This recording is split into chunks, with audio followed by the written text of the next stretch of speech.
most art is about being cutting edge and being considered degenerate and perverse. Will there be missteps in that situation? Absolutely.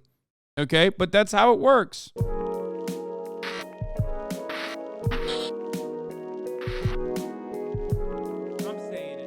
Here is Philion's Balenciaga video.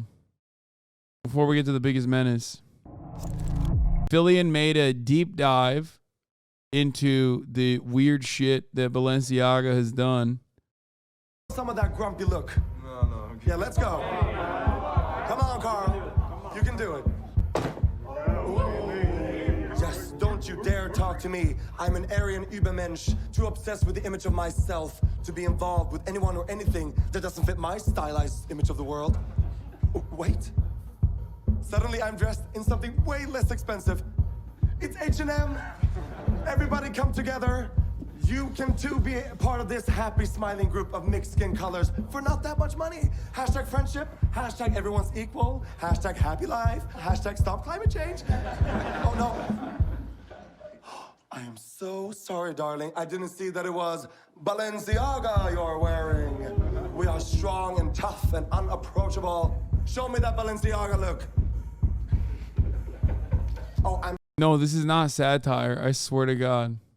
I'm sorry. I think it's back to H&M again. Yay! We're just kidding. We're so cheap. We're so happy. Yes. Everybody come closer together. Balenciaga's back. Ooh, fiercer than ever. We are stone cold. Yes. Oh my God, get away from us. Balenciaga is one of the world's most famous luxury fashion brands, known for its hefty price tags, cutting-edge designs, and disruptive avant-garde approach. The brand dominated celebrity culture, runways, and the future of fashion as a whole, until news flooded the internet of Balenciaga's own publication depicting satanic imagery and alluding to child exploitation in various design campaigns. Is there a cabal of elites who operate under the caring umbrella to manipulate people into buying the devil's drip? Or is this just a quick story pushed by reactionary news sources, networks, and social media? As is the case with every single fucking fashion brand or anything that is like even tangentially revolved around the art world, it's a bit of both. The answer is somewhere in the middle. Always. There is no good and evil. Except this campaign is so fire. I can't. It's, oh God, I love. This is the only time I've defended AI art. Okay, I think only it's Balenciaga, and those too weak to seek it. To understand fashion, you must familiarize yourself with its three tiers. There is mass market, where inexpensive materials are compiled to create affordable designs for a broad range of customers. Think Target, Walmart, and even Amazon. Pret-a-porter, or ready-to-wear, which is self-explanatory. Pre-manufactured clothing that's sold finished like a pair of jeans from the mall. And the most infamous and least obtainable, haute couture, or high dressmaking in French, combines the basic ingredients of fashion: silhouette, proportions, color, texture, layering, among others, to conceive something never before seen and perfectly fitted. Technically speaking, haute couture clothing must adhere to certain guidelines in order for it to qualify for this label. However, the term has been used by elite fashion houses to describe their clothing as a step above competition. Fashion houses such as Dior, Chanel, Givenchy, Saint Laurent, and Balenciaga all have one thing in common. Their clothing is seen as more than just an expensive trend. It's seen as art. Whether you agree with this or not, it doesn't matter. You're not their audience. There's an inherent classism in high fashion because the barrier to entry is absurd. They simply don't charge what it costs to make, they charge what people are willing to pay. Luxury brands often spend more on packaging, rent, marketing, shipping, designing, and research because diminishing returns between quality and price already exist. If done right, every detail from the start of production to the finished piece is accounted for and done with purpose. Some even argue that high fashion is less controversial than fast fashion due to the fact that affordable clothing is oftentimes mass-produced, sometimes through cheap or even slave labor, while high fashion is regulated regulated, uses higher quality materials, and is designed by expert craftsmen. Or maybe that's just what they want consumers to believe. A vast majority of the world uses clothing strictly as utility, to cover themselves, to keep warm. Most people don't care about style beyond fitting in or following the status quo. High fashion comes with a privilege and can play on one's need to be part of a group or deviate from it entirely. Then you have companies like Zara, the #1 enemy of high fashion, who relentlessly steal silhouettes and use cheap materials to earn insane profits. It should be noted that expensive brands are not above this either. Stealing designs is just a problem that will most likely never get solved. Damn, okay, Philion, this is like surprisingly, I mean, it's like it's only scratching the surface, but also surprisingly knowledgeable. I would not expect this from like a YouTuber who's not specifically focused in like fashion. Actually very good. Solved. In some way, high fashion will always be different from fast fashion because it invokes some sort of feeling, giving meaning to a consumer, or at least that's what they often strive for. Sometimes the artistry gets lost in translation, and high fashion brands stretch the absurd themes for the sole purpose of being different or original. And if you have to try this hard to be different, are you even any different at all? This mentality ended up leaving Balenciaga, its parent company Kering, as well as anyone else involved in the brand with a ton of questions from the public that they couldn't answer. Their response? Half-baked apologies and a hard reset. Whether the accusations are true or not, there is plenty of information floating around the internet that, once pieced together, provides a sufficient explanation. Balenciaga's origins began with one man, Cristobal Balenciaga Ezeguirre, the king of fashion. At the age of 12 in 1907, Cristobal was an apprentice for a tailor until the foremost noblewoman in his. My sister's boyfriend's pretty high up in a skater fashion brand, and they purchase the same hoodies, Louis Vuitton and Gucci, and sell it for $200 instead of $850 minimum law. Yeah, except $200 for a hoodie is also fucking insane. But yes, a lot of these. You need my phone? Town, the Marchioness de Casatorres became his client. She saw Cristobal's raw talent and decided to send him to Madrid to be formally trained as a couturier. Cristobal earned rapid success for being one of the few couturiers who could redefine silhouettes and use their own hands to pattern, cut, and sew any design imagined. In 1918, at the age of 23, Cristobal opened his first boutique in San Sebastián, Spain. His brand quickly branched off to Madrid and Barcelona, where Spanish aristocracy began to wear his designs. After the onset of the Spanish Civil War, Cristobal was forced to close down his boutiques and move to Paris. As much as he may have missed his homeland, France provided Cristobal with opportunities in fashion that he could not resist. His genius was truly admired in post-war Europe through silhouettes, high-waisted dresses, and coat cuts until 1968, at the age of 74, when he decided to retire and close his fashion houses. Cristobal Balenciaga would pass away 4 years later in Xàbia, Spain, with a reputation from other designers as, quote, the master of us all, and, quote, the only couturier in the truest sense of the word. Sadly, it appeared as if the Balenciaga name would die alongside its founder. I mean, that shit's pretty fucking. Look at that, dude. That is like would die along legitimately revolutionary for the time period. I mean, what the fuck? Even high-waisted cuts like that. I mean, that's fire. You can get mad at it. You can say it's stupid. You can say it's dumb. It's understandable. You are entitled to have your opinion, but it is incredibly ahead of its time.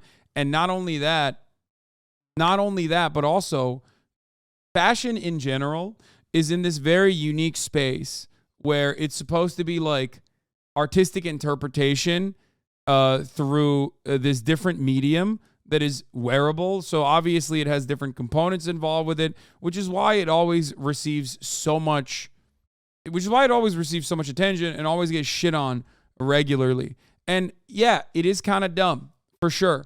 But, you know, I'm a fan of that dumb shit. So I personally like it. I think it's cool. But I am by no ways saying that, you should think it's cool as well. I don't think it's also is a traditionally feminine craft. Yeah. But even if you're going to know and say that it's dumb, it's good to know the basics if you want to shit on it more adequately. founder. The brand was reignited in 1986 when Jacques Canquier of Jacques Bogart bought the Balenciaga company. Under new management, the Balenciaga name actively kept up with the latest fashion trends, with the brand's products and accessories being highly sought after by consumers. In 2001, Balenciaga would be bought again by the Gucci Group under the management of Pinot Prétend Réduit, or PPR, for an undisclosed sum. PPR had started as a timber trading company in France, but at some point transitioned to luxury goods by acquiring companies such as Bottega Veneta, Gucci, Alexander McQueen, and Yves Saint Laurent. PPR, a now multinational conglomerate named Kering, saw promise in the Balenciaga name, setting it on a path of success that was only recently stifled. With their creative director being known for his provocative trolling and statements with his clothing, the brand is constantly at the forefront of pop culture. Balenciaga was sure to make new waves in modern fashion by pushing the boundaries of avant-garde clothing and an understanding of meme culture mixed with performance art, but it was only a matter of time something sinister would wash up. Yes, they 100% are all still owned by like the same conglomerates. A lot of these fashion houses are owned by like 3 or 4 major conglomerates, Louis Vuitton being one of the biggest ones. It's the same as even cars. When you think about like all the way from a Volkswagen to a Audi to all the way to Lamborghini, they are all under the Volkswagen Auto Group, right? Every single part of LVMH and Kering, all matter of vehicles. Oh, Porsche as well, obviously. I can't believe I forgot that. All matter of things that you consume, all matter of commodities that you purchase are always going to be owned by pretty much the same fucking like 3 or 4 companies that dominate every single industry. They are all oligopolies for the most part. Bringing the latest in contemporary fashion with form and technique, this new house of Balenciaga had solidified a name for itself among the elite as Cristobal once did, claiming to deliver, quote, unprecedented interactions with the expanding digital realm, material developments. Oh yeah, they did this on Twitch. I remember this was like, wasn't this like a Twitch bounty? Social responsibilities. How did they do that so seriously looking like that? Brother, it is not for you. Okay? It's not. It's just like, I don't know how to describe it. It's like, what's a good way to describe it? Like, well, especially Balenciaga has so much shit too, like awful garbage shit and some great pieces, I will admit, but just an absolute nonsensical amount of like shock factor, shock value, supposedly haute couture clothing that is readily available for mass consumption. But fashion is not necessary for survival. Yeah, no shit. You're on Twitch. What element of your consumption is necessary for survival? The fuck do you mean? No one is making this argument. It would sure be really embarrassing for the guy who made this argument that you made up in your mind. But, you know, that's not the case. You know? Bro is literally on Twitch asking about something being taken seriously. I know, literally. Like, he probably thinks that he needs a $5 subscription because otherwise he's going to die if he sees the ads at the top of the hour. You know what I mean? Here's the 3-minute ad break now. Balenciaga Harry.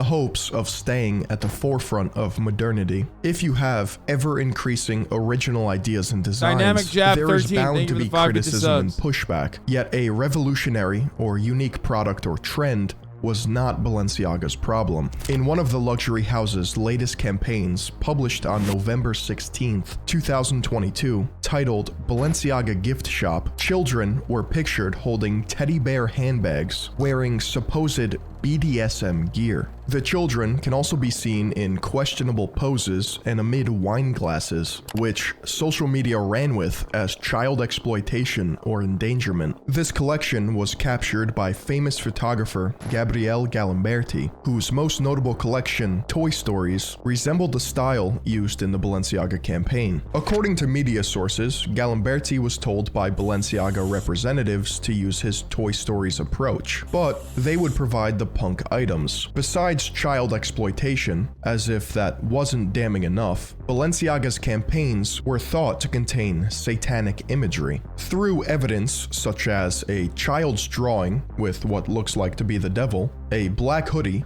neatly placed resembling cult attire, as well as— No, that's so lame because people said that because they're conspiracy LGBTQ haters. No, 100%. But it's still fucking weird. Like, you should not use children for shock value. That's it.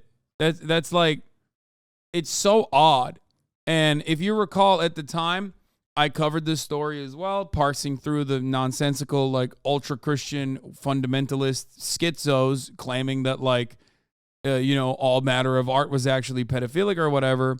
But and the children were literally working. The children were working. The children yearn for the mines again. No, the children were the kids of the people that work at Balenciaga, which doesn't matter. Like, it does. It's just like weird and gross, and absolutely should not be anywhere near this kind of project when you are simply trying to come across as edgy and unique. Do you understand what I mean? Like, that's it. That's it. The children yearn for the drip. I don't see any pedophilia in it, though. No, but like the punk BDSM aesthetic, especially as the kids were like holding on to it, were a strange choice, and they did it deliberately. They did it by design. The reason why they made the kids do this ad campaign was so that it would get this kind of shock value. You know what I mean? the most compelling clue, a roll of yellow Balenciaga tape depicting two A's, which spells ball. Ball was an ancient word used in the Levant to describe an owner or lord. But in its yeah, I don't really care about like the satanic imagery associated with the children. That stuff is just like, yeah, that's nonsensical. I'm sure they put it deliberately, but no. Even if they put it fucking deliberately, who gives a shit? Like they're just insane. You know what I mean? The people that are like, oh no, they're definitely satanic. Those people are fucking crazy. Okay. Why don't you care about it? That's not weird to you. Why don't I care about what? Satanic panic? Did you actually seriously come in here and say, why don't you care about the satanic? Because what? Do you want me to take like weird fairy tales seriously? Like, I don't understand. No, they're putting, at what point do you let go of the cynicism? Let go of the cynicism and believe what exactly? That these guys are like legitimately working at the behest of Satan? Chatter, you need to be deplatformed, not Kai. True. For not taking the issue of Satan seriously. Chatter was like, bro, what do you mean? What's going on? These guys clearly work for Satan. Hello? Why is my favorite streamer not taking this seriously? This is really fucked up, man. No, they're going for shock value. And if it wasn't kids, and if they did this and way more unhinged shit with adults, then I wouldn't give a fuck at all. I would make fun of it. More modern iteration, it has become the name of a pagan god, synonymous with child sacrifice. Some people even go as far as to say Google Translate reinforces the satanic controversy. Using Latin to English, typing Balenciaga into the search bar gives you Ball is king. But this is where the conspiracy theory starts to run into some problems. The actual word for king in Latin is rex, and you can experiment with Latin to English and come up with similar odd results. There is also Balenciaga. Wait, he doesn't believe any of this, right? Like, please, Philion, don't tell me you think this is all like, this all means something, right? Like, so what's the, like, this would be what? That like Google is working side by side at the behest of Satan along with Balenciaga to do what exactly? No, he's explaining which it. Translates to do what you want. But does anyone believe Google Translate even remotely works, let alone for Latin? Try using Google Translate to have a conversation with someone who speaks a different language, and you will find out soon enough it falls apart. For example, if you type in stop hair loss, you get today's video is sponsored by Keeps. Oh, Keeps is a fucking intercept, debated, dude. K-E-E-P-S. That's a good ass debate. That's crazy. .com/Philion. That's a or 10-10. just click the link down below. And thank you to Keeps for sponsoring this video. Why would Piece of Satanists shit. intercept Google Translate's code to make this message? Did Lucifer tell them to? And isn't Balenciaga the founder's middle name? A family name passed down for generations? Wait, was Cristobal's family Satanists? This would have to be the single greatest satanic psyop. Starting in I think the funniest part about this is that like they're so very clearly and desperately trying to, people who type stuff in the Google Translate for this are doing it while their kid is under the sink drinking chemicals.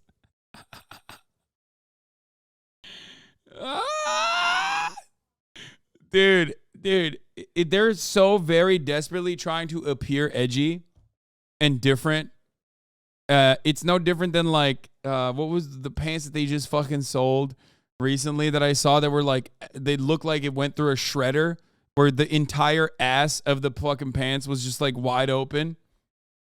You guys have probably seen it. It was like deconstructive denim or whatever they were calling it.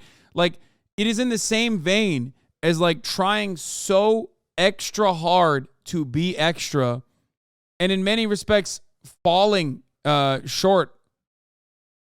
Because it's like just for a like a brief moment of attention.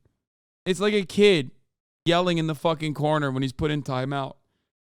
1895 and finally coming to fruition in 2023 with the fall of Google Translate. The sad reality is, you don't need a child murdering God if it's already confirmed that we live in a hellish society by the fact that Balenciaga's sincere apology was posted as an Instagram story. And at this point, the ultimate power move would have been to never apologize. But this is what they had to say. We sincerely apologize for any offense our holiday campaign may have caused. Our plush bear bags should not have been featured with children in this campaign. We have immediately removed the campaign from all platforms. It should be noted that Balenciaga is apologizing for depicting the bags with children, not the bags themselves. Oftentimes on social media, silence is immediately equated to guilt, and by the time they responded, the damage was already done. Balenciaga headquarters was in full crisis management mode until another disaster struck.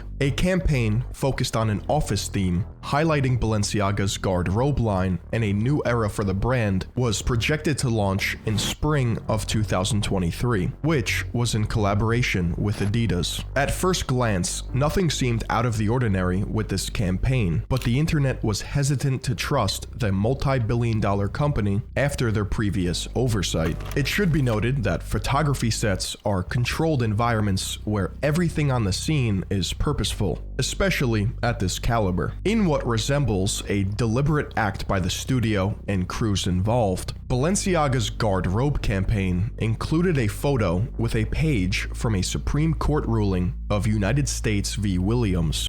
Adidas equals all day I dream about Satan.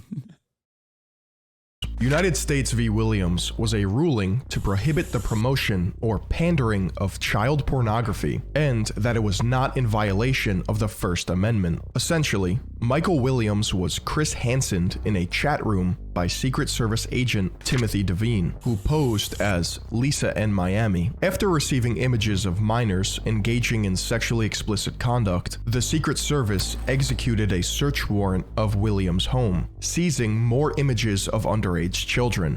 Why would Balenciaga purposely place this in one of their campaigns? What were they trying to insinuate? In the background of an image from the same campaign, observant viewers found more features. A pair of strange art books, Matthew Barney's The Cremaster Cycle and Michael Borman's As Sweet as It Gets. The first book describes visuals from Barney's 5-part film series of the same name. The films were created purposefully out of order because Matt Barney, quite frankly, doesn't give a shit. The man makes 5 experimental movies with little to no dialogue, ends up being hailed the most important American artist of his generation by the New York Times, and refuses to elaborate. However, there are 2 sides of the aisle. One side believes the films are bizarre, filled with nightmarish creatures and obscure sexual references, while others believe it to be an utter masterpiece. Why don't you decide?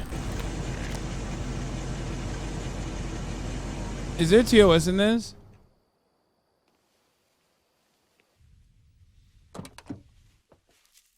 Goodbye now, my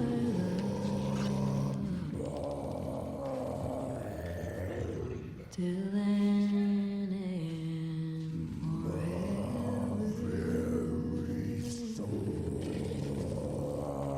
There's certainly overlap between Balenciaga and the Cremaster Cycle. Both play with avant-garde fashion, as well as strange environments, to convey a sense of outlandish futurism, not too far off from one of their runways. The second book, published in 2014, combines more than 100 pieces.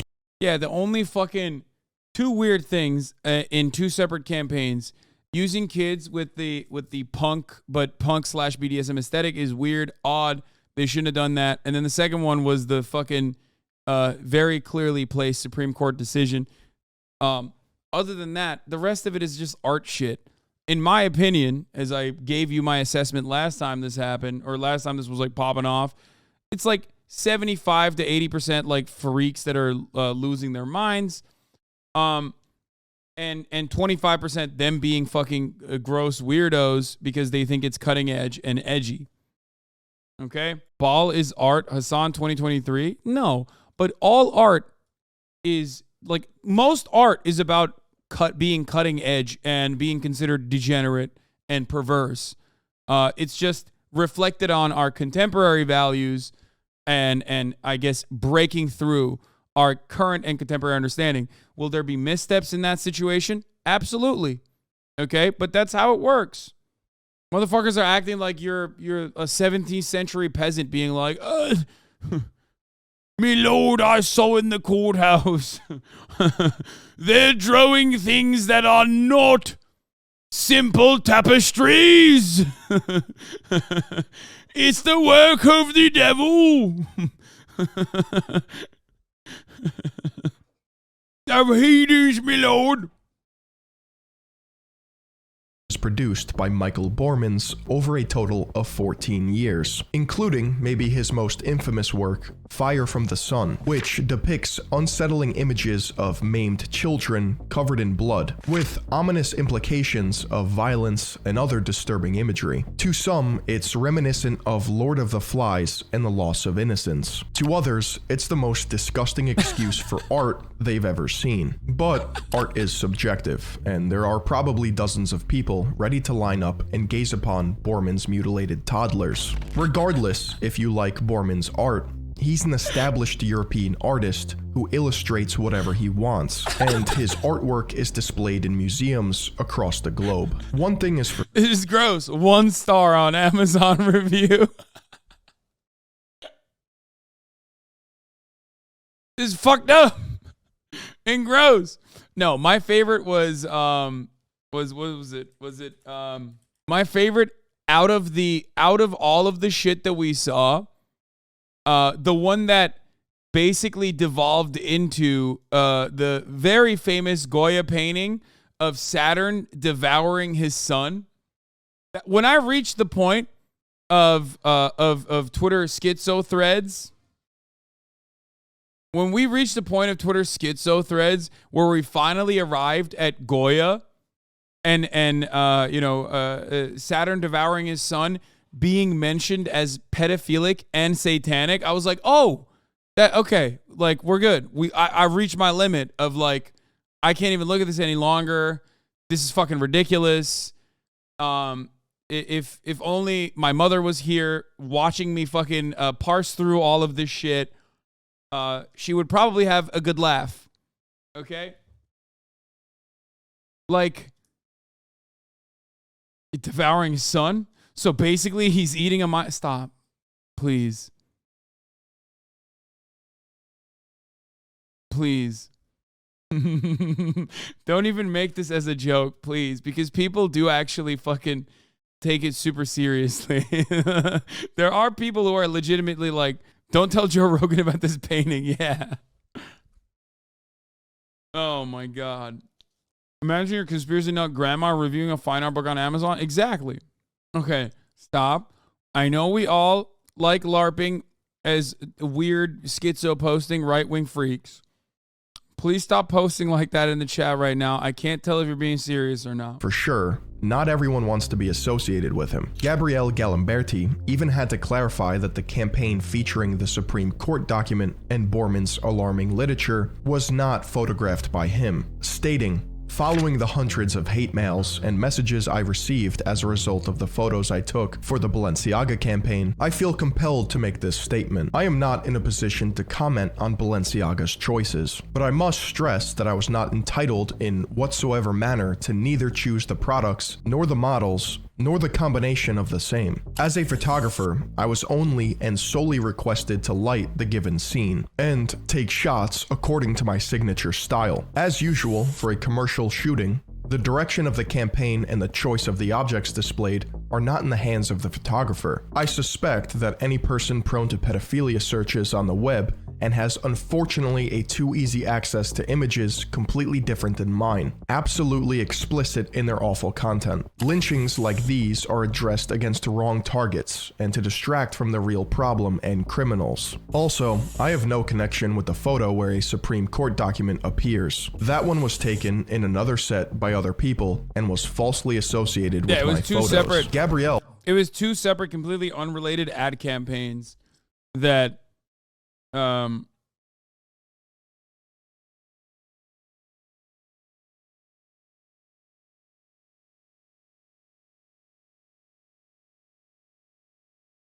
was being unfairly lumped into the second campaign, while social media, Twitter mainly, was trigger happy with their allegations. He had faced enough criticism. Balenciaga's apology for the guard robe line was pretty much identical to their first apology, except they did partner with the National Children's Alliance in hopes of restoring some decency. We apologize for displaying unsettling documents in our campaign. Balenciaga added, "We take this matter very seriously and are taking legal action against the..."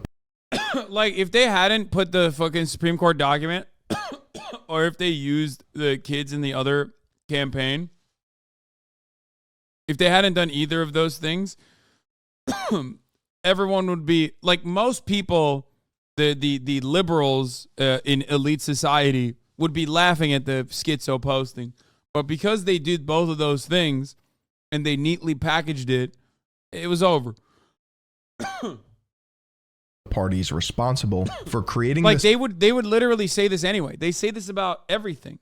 set and including unapproved items for our Spring 23 campaign photo shoot. We strongly condemn abuse of children in any form. We stand for children's safety and well-being. But a simple apology would not suffice. Everyone was out for blood. Balenciaga officials announced the beginning of a $25 million lawsuit against North 6, the production company that built the guard robe campaign, and Nicolas Desjardins, the set designer. What people may not know is that Balenciaga promptly dropped this lawsuit and has decided not to pursue any legal discourse. There are three potential reasons as to why they would do Why would they? What would they? That would be a ridiculous lawsuit. this. It was a complete accident, and the documents were rented from props used in movies and television. Balenciaga knew about the documents, went through with the campaign, and weren't obliged to say anything until heavily criticized. Or there's no such thing as bad publicity. Something tells me that associating in the same stratosphere as CP would have to be the dumbest marketing move ever. It's simply inconceivable, but you can draw your own conclusions. Kim Kardashian, Balenciaga's biggest collaborator and celebrity endorsement, spoke out about the controversy, stating that she would be reevaluating her relationship with the brand. Naturally, Balenciaga got seriously worried, so they decided to apologize again. In a now deleted Instagram post, Balenciaga addressed the issues raised by its advertising campaigns. The company repeated that it deplores child abuse and that it was, quote, never our intent to include it in our narrative. Cristobal may have never been around for the public to cast blame. Nonetheless, the online mob did decide to berate a single man. Schizos are running the world now, dude. It's done. Anyone that they turn their crosshairs onto, especially in this day and age, they can literally whip up so much support on Twitter. It's like, it's straight up. I mean, half of those motherfuckers are also literally doing this with any mention of like trans folk. Okay. That's like literally is any mention of queer folk, trans folk, immediately they're like, all right, that's it. There's pedophilia happening. And 90% of the time is a projection, as you know already. September 13th, 2021. In typical Kardashian fashion, all of the attention at the Met Gala was on Kim. The dress code theme was American independence, yet she was completely covered and murdered out next to another shadowy figure, Demna Gvasalia. Demna is Balenciaga's creative director and co-founder of Vetements, who was blamed for allowing these campaign mistakes to slip through. He only apologized to the public once the business of fashion, a lead authority in the industry, revoked him as recipient of their Global Voices Award for 2022. To this day, Demna is attacked on social media for his involvement with Balenciaga's controversy. In an interview with Vogue, Demna tried to clarify that the teddy bear bags were in reference to punk and DIY culture, absolutely not BDSM. Quote, I didn't realize how inappropriate it would be to put these objects in the image and still have the kid in the middle. It unfortunately was the wrong idea and a bad decision from me. One theory that is not out of the question is that Demna knew associating children, which are conventionally portrayed with innocence, next to the dark aesthetics of evil, would be sure to cause commotion. Yeah, 100%. No, that's it. That's your answer. Absolutely, 1,000%. Yeah, and he didn't realize how far he was taking it, which he was, and that kind of shit would 100%. All fucking bullshit. It wasn't BDSM. Yeah, it was. It's literally deliberately done. That's what I was trying to say. Like, no real evil person, okay, is directly tailoring their content to look evil. That's why it's so fucking stupid. Like, what do you think? Like, if there's actually a satanic conspiracy and the Illuminati are running rampant in society, you think they're trying to fucking be like, look at us, we're the Illuminati, hey, you know what I mean? Check us out. Look at us. Oh, like one of those, you know what I mean? It's so fucking dumb. Nah, they slip up all the time. Yeah. I hate when I slip up and put yellow tape that says ball in front of a kid. No, it's incredibly fucking stupid. However, this slippery slope of association led people to connect everything in proximity to it, whether it made sense or not. Either way, Demna apologized, so it's only right that internet detectives would move on to more individuals to barrage, whether they were guilty or not. Online theories surrounding Balenciaga spawned from Reddit, Twitter, and 4chan, gained a ton of attention, but mistakenly provided incorrect information. Oh, yes. This was the thread. I'm pretty sure this was the thread that ended with fucking Goya being a pedophilic. God, I fucking love this shit so much. Regarding a renowned model and stylist, Lada Valkova. Lada was a former stylist for Balenciaga and co-founder of the famous 2014 streetwear collective Vetements. Which, by the way, like grossly misunderstanding the power dynamic in a situation like this, where like this stylist is actually the one who is legitimately impactful in the artistic decisions that are taking place in Balenciaga fucking like 7-8 years later. Demna Vasalia and In a photo Gosha shoot. Rubchinsky. She was heavily criticized for the BDSM-themed teddy bears and Supreme Court ruling prop to the point she had to condemn the abuse of children in any form. Lada was also thought to be the model pictured here, carrying 2 blood-soaked dolls during a runway shoot. This photo in particular circulated online, riling up more people, but was later disproved. The real model is unnamed, and the photo itself was verified to be from 2016 China Fashion Week. To further prove her innocence, Lada has claimed to not have worked with Balenciaga or its Wait a team minute. since China, hold up. They're the devil, brother. They're doing devil work. 2017. This did not stop Jake Shields, a former UFC fighter, from posting her occult-themed artwork on Twitter. Since Shields had the wrong identity of Lada to begin with, it's possible the photos he obtained from her Instagram are fake. But it's also conceivable that she's deleted any possible Also, no, man. Jake Shields is like an insane person.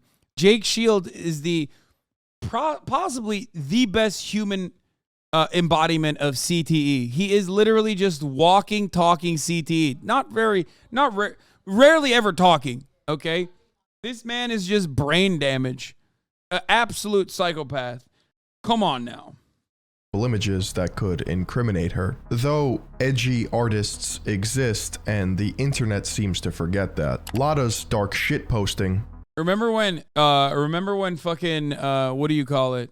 Jake Shields was like, remember when Jake Shields was fantasizing about literally, it's like hard for me to even say this out loud, but when he was fantasizing about doing stuff to Greta Thunberg, is just her aesthetic. However, the biggest worry for her detractors were the photos including children, social media posts she's gross. with blood, as well as her relationship with the third and final co-founder of Vetma, Gosha Rubchinsky. In 2018, Gosha was accused of pressuring actual a 16-year-old problematic model into sending freak. him explicit pictures. He you know, like Gosha Rubchinsky is the Ali Alexander of the fashion world, in a field where there are many Ali Alexanders, by the way. denied the claims and said that the messages were manipulated in order to make him malicious, and that he was just asking for pictures for a particular runway shoot. Nothing has come of these allegations since. It may be true that Lada and/or Gosha influenced Balenciaga's decisions when they worked there, but shouldn't be to blame for incidents that happened years later.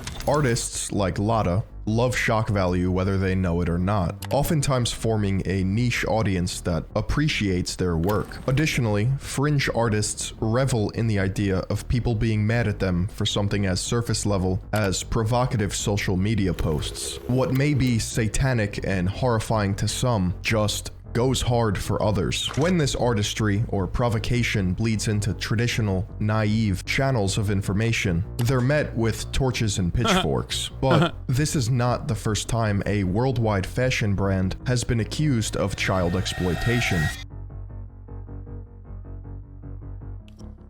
If you grew up during the 80s and 90s, the allegations surrounding Calvin Klein can be seen as eerily familiar. In 1980, Calvin Klein decided he needed a new model with a modern spirit to be the face of his upcoming Calvin Klein jean campaign. Calvin's interests led him to choose 15-year-old Brooke Shields. The secret of life lies hidden in the genetic code. Genes are fundamental in determining the characteristics of an individual and passing on these characteristics to succeeding generations.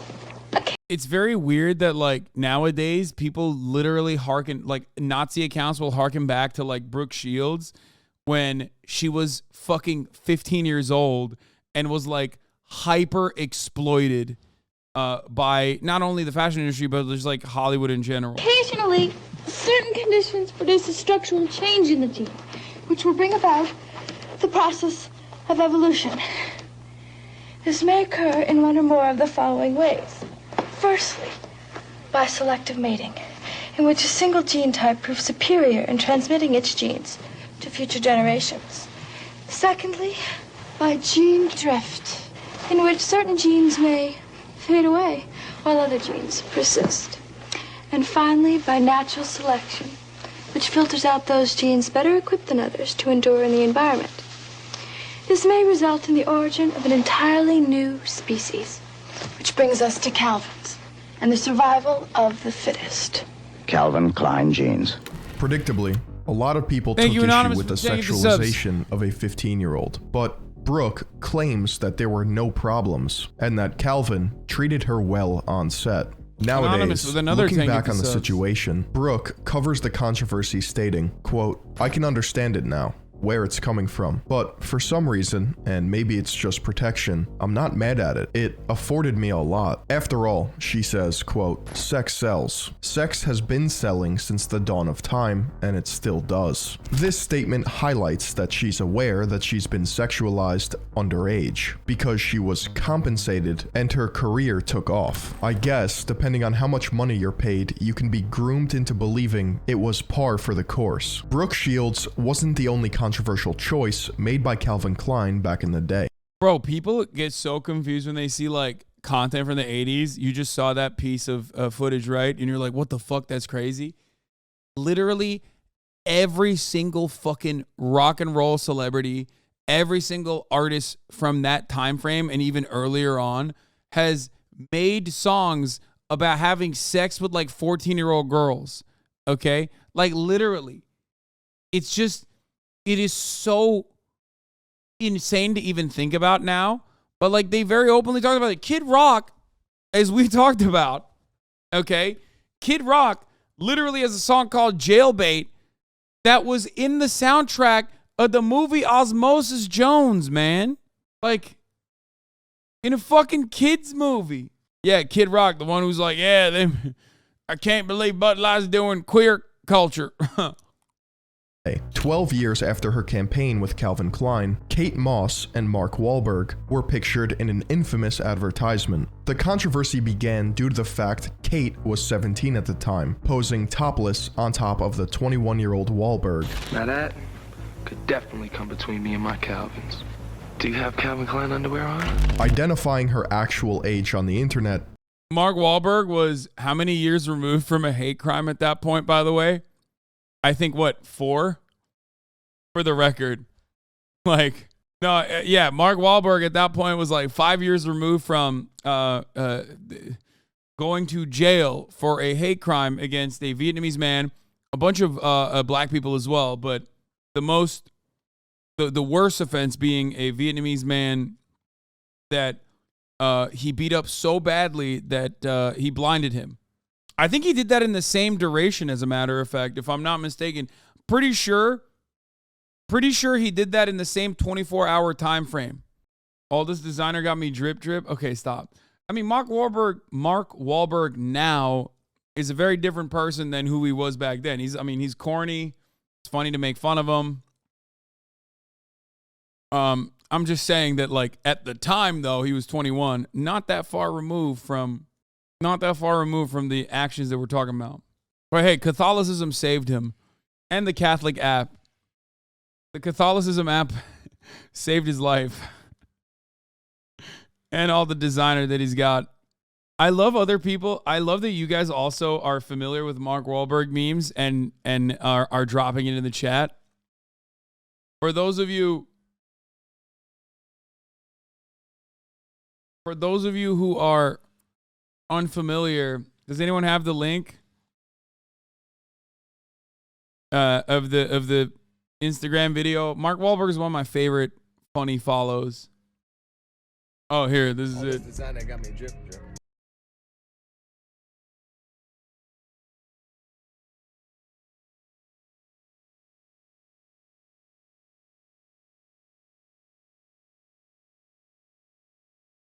Okay, they made this edit cooler, okay?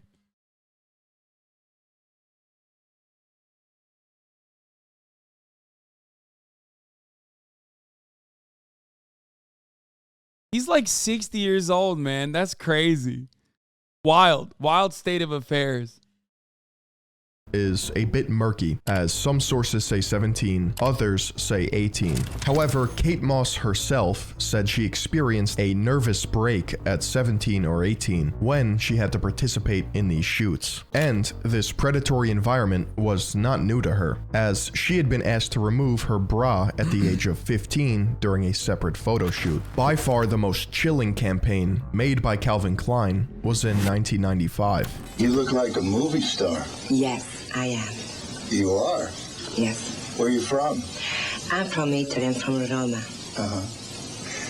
So you've made films already? Sorry? Have you made films already? Yes. Uh-huh. Have you made love in film? What? Have you ever made love in a film? Yes. You have? I'm an actress. Oh, yeah. Smile? I smile with my eyes. I prefer. Now turn around and walk towards the wall again. And now, when you get to the wall, there you go. And give me a smile. Good. I'm sorry, I'm shy. I prefer to die at this moment. You got a real nice look. How old are you? 21. What's your name? August. Why don't you stand up? Are you strong? I'd like to think so. You think you could rip that shirt off of you?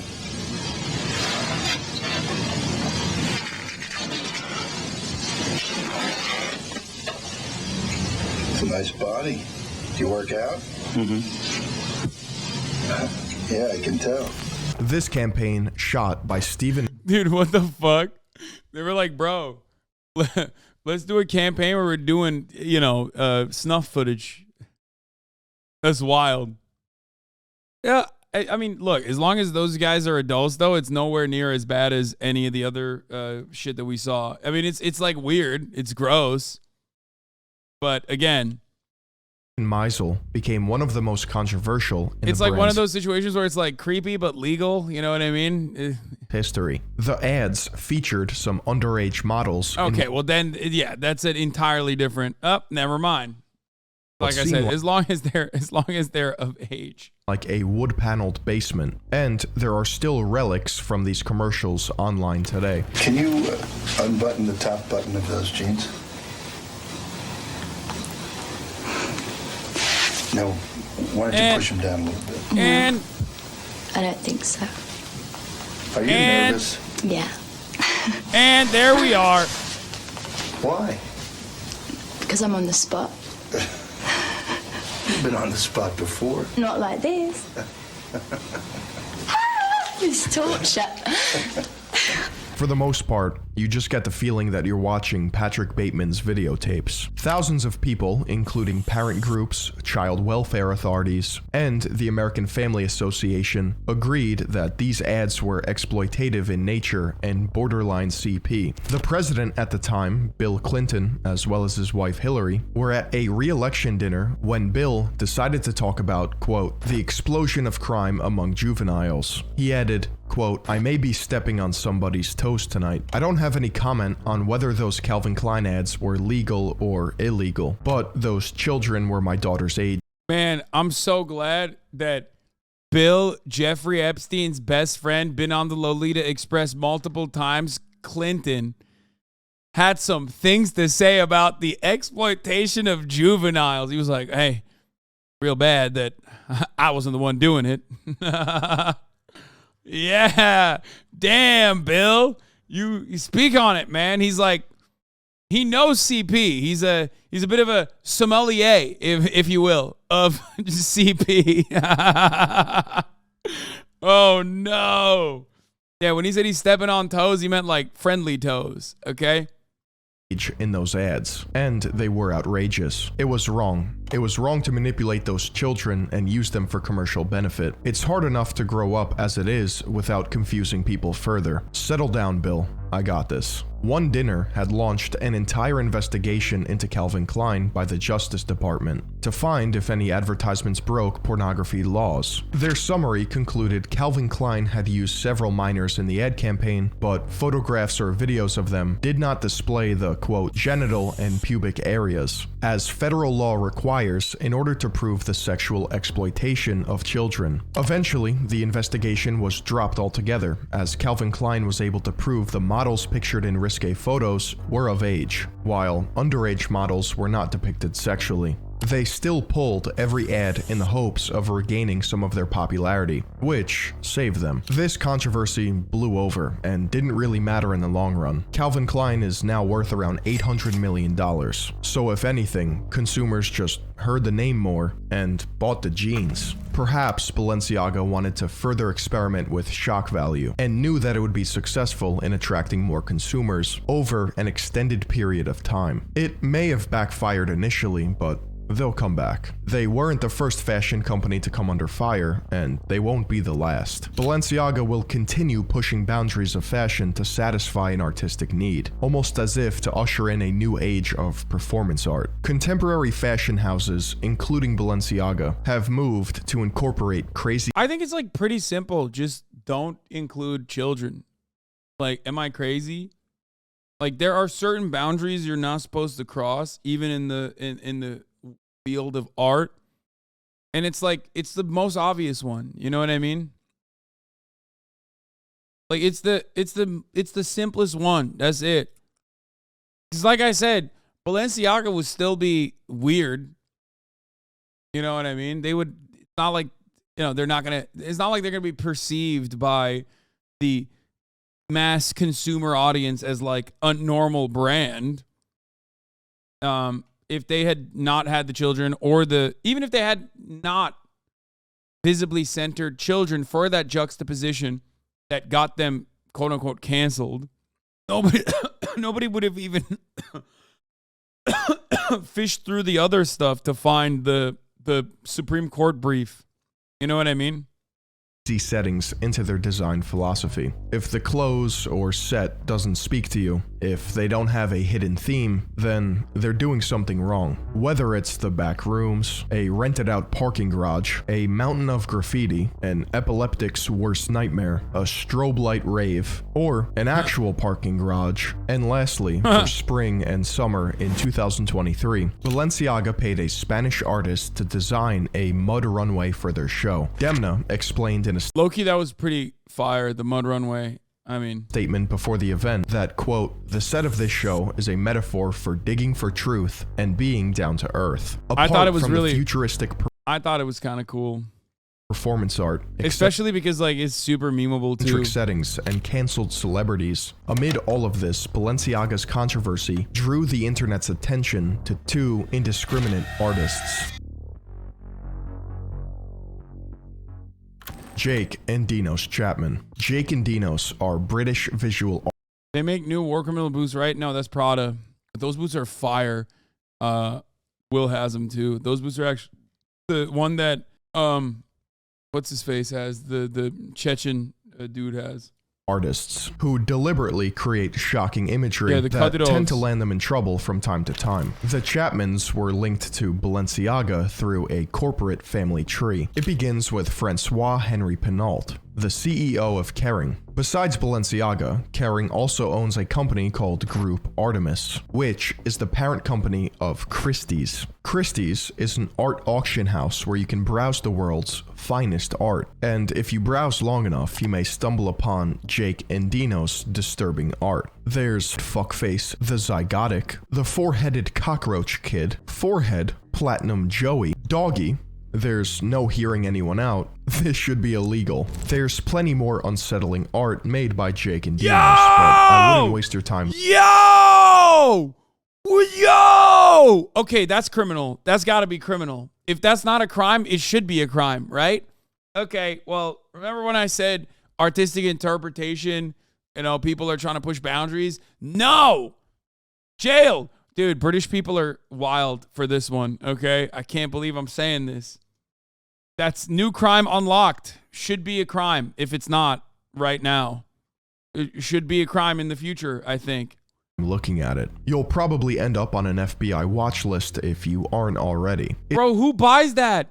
Who are they making this for? Like, Jeffrey Epstein? They have one client, it is Jeffrey Epstein. No, seriously. Who the fuck would buy that, dude? That is so psychotic. What beans on toast for breakfast does to a motherfucker. No, literally. Like, I guess in a way it's like clever, you know what I mean? Because all these fucking like billionaire pedophiles they're the only ones who could buy that shit anyway. You know what I mean? They're like, yeah, Prince Andrews and Jeffrey Epstein and everyone that's like traveled on the Lydia Express more than 10 times has purchased one of our exclusive pieces. It's very nice. Harlan Crow has a room full of them to remind him it's wrong. Harlan Crow built a room he calls pedophile room. And he goes in there and does this. He just goes into the room. It's full of CP and shit like this. And he goes, so bad. Every time. Every time he walks into the room, he's just, even if he's alone, he's like,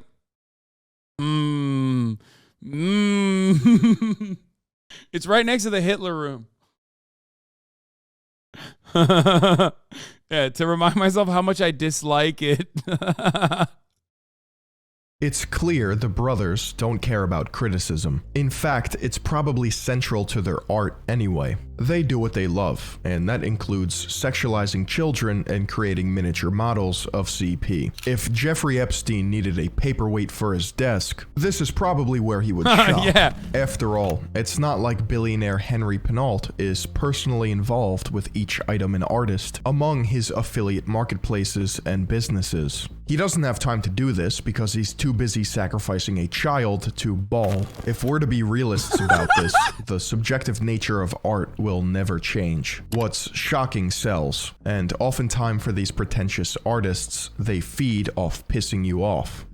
Is that a swastika with like, am I crazy? Art will am never I turning change. into one of those like schizo guys? Sells, and oftentimes. Is that actually a rainbow color swastika or no? Maybe I'm being like back there. Nah, they made art with Hitler's watercolors. Hitler gets Chapman treatment as hell rises from the ashes. Smiley faces for Führer's watercolor. Successor to Lost in Fire goes on show. They were labeled as vandals for defacing a set of Goya prints. There may have been less fuss over their new target, 13 watercolors of dubious quality by a man who never made it to art school despite his best endeavors, Adolf Hitler. The work is entitled, If Hitler Had Been a Hippie, How Happy Would We Be? Oh, this is so, it's so basic. I mean, I don't fucking know. It just feels, it's so basic. Chae Young would wear the fuck out of that. Okay, chill. I mean, defacing Goya is cringe, but I guess defacing Adolf Hitler is like not as cringe, but also like it's just like, I don't know. Too much time could be spent looking at the art to try to read the mind of the man Hitler became. All they all indicate is that this person is not very good at art. They don't indicate this person will become a terrible tyrant. Fucking hell. Also on show at the White Cube Gallery in central London is 9 glass cabinets arranged in a swastika formation with tens of thousands of miniature figures enduring awfulness on a grand scale. The original installation was lost in the East London fire, which destroyed much of Charles Saatchi's stored art collection 4 years ago. You couldn't fail to see something funny about hell being on fire, said Jake. Their first thought was, let's do it again. We wanted to rescue the work from the sentimentality that soon clothed the work after it burned, an affection for the work that wasn't there when it actually existed as an object. So the idea of a world without hell was unacceptable to us. It's so cringe. Like it's like shock. There's a lot of stuff like this in the art world where it's just like simple shock value. I would go so far as to say that it's just like not a lot of thought placed into it, and is exclusively to come across as like edgy and attention seeking.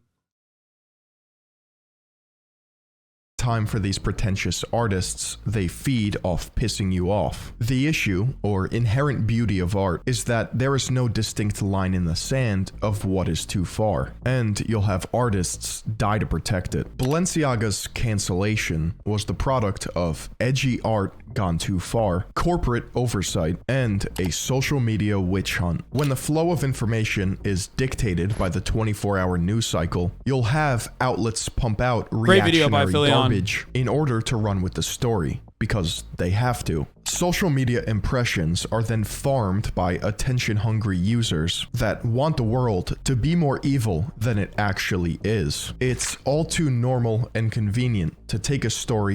Philion is like the exact opposite of like the centrist commentator, where at the end of like every centrist commentator's YouTube essay, you end up arriving at a very right-wing conclusion where they like slowly bake that in. Philion does the same thing, but then at the end, he actually tells you a truthful opinion that is closer to reality and will end up telling you something that is ostensibly sometimes leftist as well. And spin it so that it fits an agenda, only to push a narrative of predictable tropes. In a digital era where information is monetizable, it shouldn't be surprising when emotionally charged stories are milked for everything that they are. The answers are always more complex. I simply can't stand it. And if you want to support the antithesis of this, consider signing up to the Third Eye Global Patreon. You'll get exclusive access to our Discord and member-only content. The link is down below. Balenciaga's statements toward their controversial campaigns were met with deaf ears, as most of social media still criticizes them for what they did. But as we saw with Calvin Klein, it takes more than just some strangely artistic campaigns to take down a multi-billion-dollar company. Balenciaga will always be Kering's prodigal son, profiting from collaborations with the biggest of celebrities and models. With leadership under Demna, who has been quoted in a recent interview as not being worried about the controversy, only the heads of Balenciaga, such as Demna, know if all of it was a deliberate ploy or a genuine error in judgment. But despite the ethics and morals behind it all, no, I think it was a deliberate ploy that also went too far, so it did become a error in judgment. Yeah, I think it was trying to be edgy by adding children into like a juxtaposition that children should not be added into at a time when like that kind of content will be absolutely received by the most psychotic people as like, oh my God, they're deliberately giving us a message that they want to like do bad things to children. And that rage bait will sometimes bite you in the fucking ass. Yeah, they wanted to be edgy and got themselves cut. Exactly. That's what I think. The uproar that shock value provides will never cease to be fashionable. Demna, who has a genius-level understanding of mimetic culture, is responsible for propelling Balenciaga into the stratosphere, and something tells me he's not quite done with the brand yet.